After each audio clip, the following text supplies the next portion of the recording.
परीक्षाओं की तैयारी कर रहा था और उस समय मेरे घर में मेरा भाई रहता था, जिसने अभी अभी अपनी नौकरी शुरू की थी। एक रात मैंने अपनी बालकनी में देखा कि एक महिला सहित लगभग 3-4 पुरुष अपने कमरे में जलाई गई आग किसी प्रकार के कुंड में के चारों ओर चक्कर लगा रहे थे। मुझे यह थोड़ा अजीब लगा, क्योंकि यह हवन करने का तरीका नहीं है। वे लोग उत्तर पूर्वी प्रतीत होते हैं और उन्होंने अगली सुबह अपना अपार्टमेंट छोड़ दिया। कुछ दिनों के बाद मैं अपने कमरे में सो रहा था। मेरा भाई उस दिन नाइट शिफ्ट पर था। मुझे ऐसा लगा जैसे कोई कमरे में है। कमरे में हल्की रोशनी थी और जब मैं मुड़ा तो मुझे ऐसा लगा जैसे कोई छाया छवि दीवार के पास खड़ी है, दीवार पर नहीं।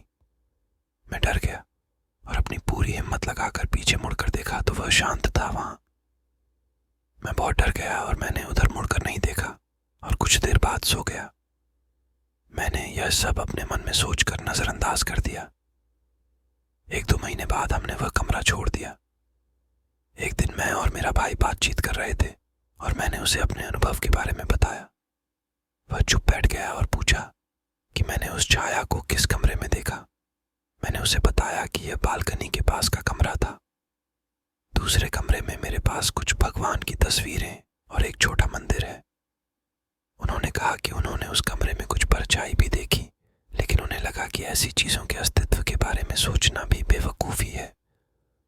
आज तक हमें यकीन नहीं है कि यह हमारी कल्पना थी या यह वास्तविक चीज थी।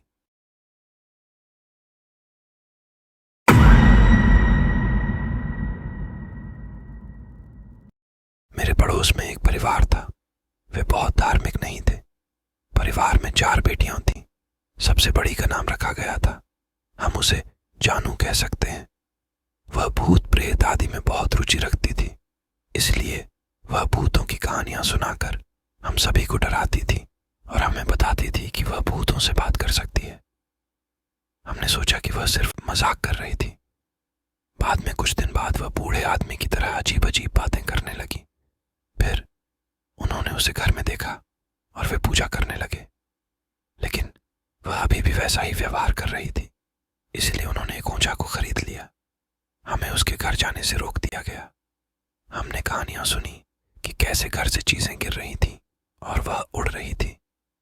हमने सोचा कि यह सिर्फ एक कहानी थी। एक अंतिम दिन उसकी मां, जिसे हम शायद प्रीति के नाम से बुलाते थे, ने दक्षिणी क्षेत्र के एक प्रसिद्ध ऊंचा को खरीद लिया। उन्होंने अपनी पत्नी को भी खरीद लिया। उनका नाम योद्धाओं के साथ मेल खाता था और उन्होंने भूत प्रेत भगाने का काम किया। पहले तो उन्हें लगा कि लड़की मजाक कर रही है, लेकिन बाद में पता चला कि जानू पर उस बूढ़े आदमी का साया था जो पहले घर में रहता था। एक शुभ शाम को उन्होंने लड़की के अंदर से बूढ़े भूत को बाहर निकालने के लिए अंतिम झाड़ फूंक करने का फैसला किया।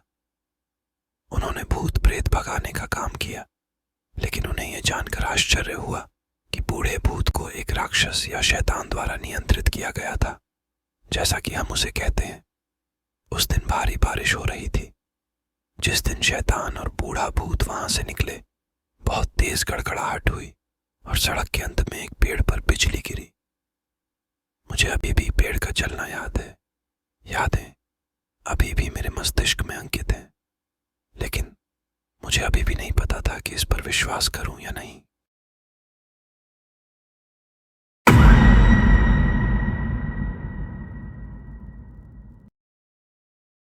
हमारे माता पिता ने अपार्टमेंट की 9वीं मंजिल पर एक घर किराए पर ले लिया, क्योंकि मेरे पिताजी का कुछ वर्षों के लिए स्थानांतरण हो गया था। यह 8-9 साल पहले जैसा था। मैं दूसरे शहर में रहता था और छुट्टियों में घर जाता था। अब मैं काफी हद तक रात्रिचर व्यक्ति हूं और आमतौर पर सुबह 3-4 बजे तक जागता हूं। मैं रोज छत से मोटी पायल की आवाज सुनता रहता था, यहां तक कि दिन में दोपहर के समय भी, लेकिन रात होते होते ध्वनि और अधिक गाढ़ी हो गई। लेकिन यह लगातार चल रहा था। मेरा मतलब है कि कोई भी इतना पैदल नहीं चलता, खासकर अपने घर में।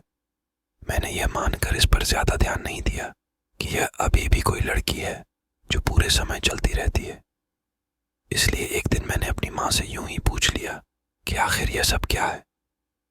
उसके जवाब से मेरे रोंगटे खड़े हो गए।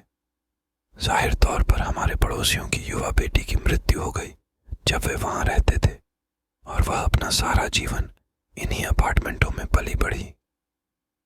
मेरे परिवार में हर कोई आवाज सुनता है और फर्श पर मौजूद अन्य लोग भी ऐसा करते हैं, क्योंकि मेरी माँ ने उनसे पूछा था।